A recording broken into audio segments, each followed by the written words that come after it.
Il est temps pour nous de jouer les touristes dans notre belle région et je vous propose de partir à la découverte de la Bardemont et Fromentine avec Ophélie Gaborio. Bonjour Ophélie, vous êtes la chargée de communication événementielle de la mairie. Alors avec vous, on va pouvoir découvrir donc la Bardemont. Présentez-nous d'abord ces deux communes qui, in fine, sont indépendantes l'une de l'autre. Non, Rattachées et indépendantes, non? non, Expliquez-nous alors du non, coup. c'est une seule et même commune en fait. Les gens connaissent beaucoup plus Fromentine parce que c'est là où il y a l'embarcadère pour aller le Dieu, mais c'est une seule et même commune. La mairie de la commune est à la Bardemont.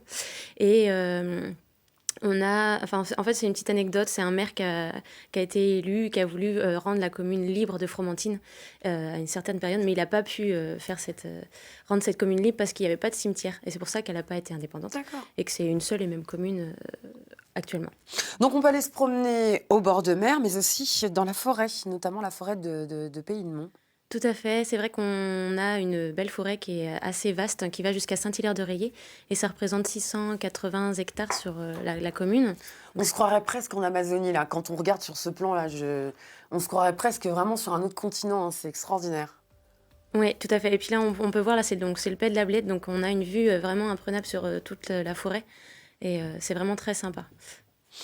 Alors dans cette forêt, on va pouvoir faire surtout des activités incroyables, comme en tout cas pendant les vacances de février, c'est voilà, des activités assez hors normes. On va pouvoir faire par exemple de la luge avec des aiguilles de pin à Oui, l'occasion des sports d'hiver. oui, c'est vrai. On a organisé donc les sports d'hiver à la mer, c'est sur 2 semaines.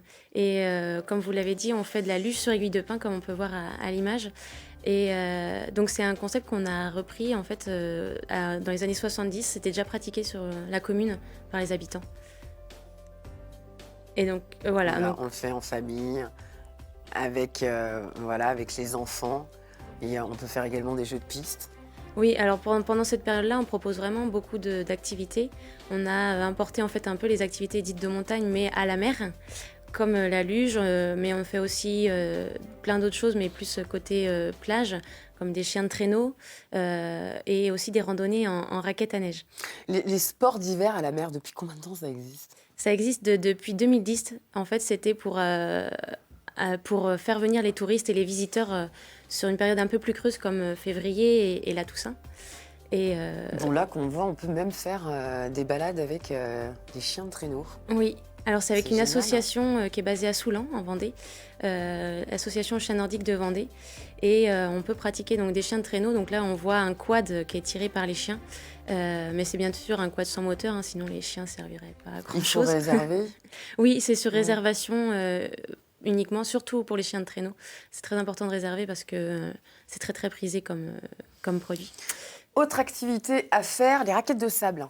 Oui, alors ben, c'est au même endroit, c'est plage de la Grande Côte, on pratique des raquettes sur le sable, donc c'est vraiment la même sensation qu'à la neige, sauf on n'a peut-être pas le petit crissement qu'on peut avoir sur la neige, mais c'est très facile d'accès. Payant également. Oui, alors c'est que des petits prix hein, pour tout ce qui est toutes les activités. On essaye d'avoir des petits prix pour toute Des la prix famille. accessibles pour toute la famille, hein. Voilà, c'est cette sensation de raquette, même de glisse sur le sable. Est-ce que c'est similaire à les sensations de glisse sur la neige, par exemple? C'est tout à fait similaire, c'est vrai, hein, ce que je disais, c'est sauf le petit crissement qui peut changer, mais après, on va aller sur les sols un peu plus durs, où là, on a vraiment la sensation de s'enfoncer dans le sable, du coup. Donc, si on aime les activités plus physiques, on peut aller faire du char à voile et même du char à cerf-volant.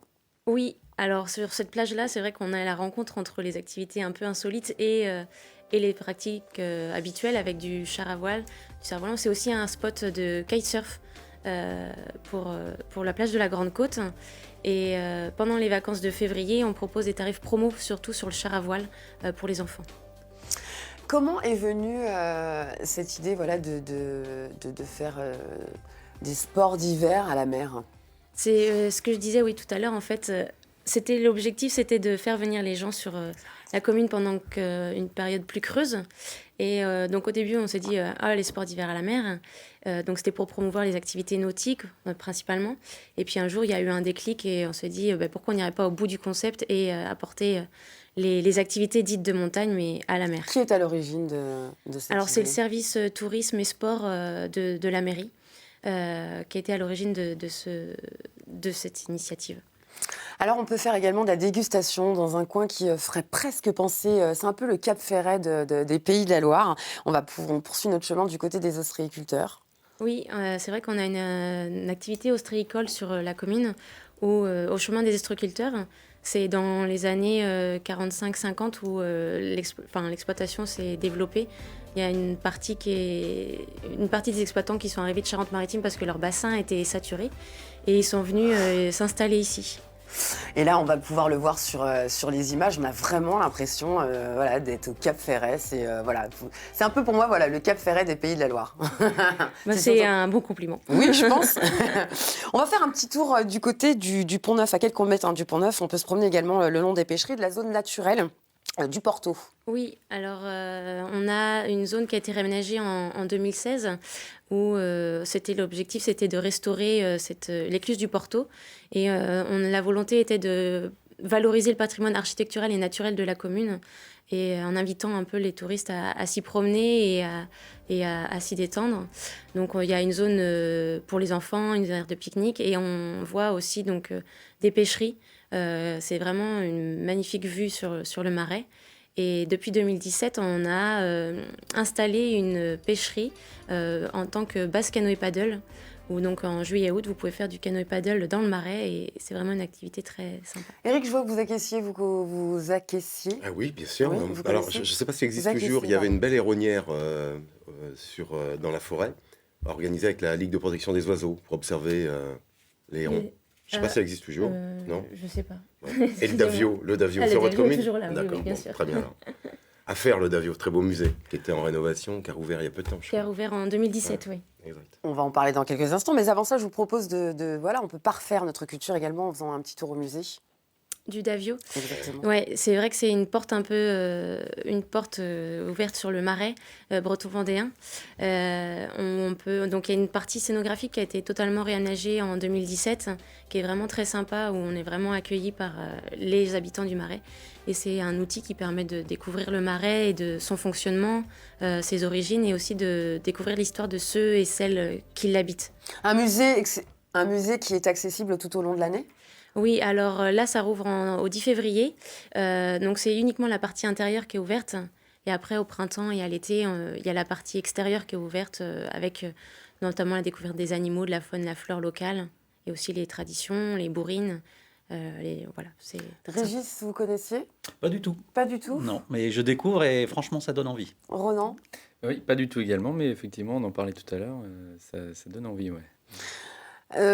Pour finir, Éric, un petit mot sur peut-être la gastronomie qu'on peut retrouver justement. Sur, mais oui. sur Saint-Jean-de-Mont, Notre-Dame-de-Mont, Fromentine. Ça a été évoqué, forcément, les fruits de mer sont présents. Bon, la passerelle Fromentine, Noirmoutier, c'est un bon carrefour stratégique parce que soit on prend la navette, une heure de navigation et vous êtes au bout du monde sur l'île Dieu. Bon, ça c'est sympa. Alors pour les plus pressés, ils prennent l'hélicoptère. Oui, et puis, mais c'est pas le même prix, on est bien d'accord. Non, mais c'est vrai, on est ici sur, je dirais, le terroir maraîchin. Donc, c'est une gourmandise, en tout cas, terre et mer. Et maraîchine, alors on l'avait évoqué, c'est des cuisses de grenouille, c'est des anguilles, il y a de l'écrevisse, il y a des produits forcément comme l'huître Vendée Atlantique, qui fait la part belle en tout cas sur l'ostréiculture. Et donc je vous invite à visiter le Davio parce que c'est une empreinte en tout cas dans la vie d'antan et la vie d'aujourd'hui sur cette vie maraîchine. Et puis après, il faut aller découvrir les artisans, les producteurs. Si on est un peu plus flemmard, on va chez des bons restaurateurs et on va se faire plaisir, ça c'est clair, je vous garantis également. Ophélie, toutes les activités là, que nous avons vues, elles se pratiquent de quelle période à quelle période ? Alors, pour les sports d'hiver à la mer, c'est uniquement pendant les vacances de février et de la Toussaint. D'accord. Après, le char à voile, c'est ouvert toute l'année. Et le Davio, donc là, ça rouvre le 10 février. Et puis après, c'est ouvert pendant une longue période. Ophélie Gaborio, chargée de communication événementielle de la mairie, qui nous a fait découvrir la Bardemont et Fromentine. Merci beaucoup.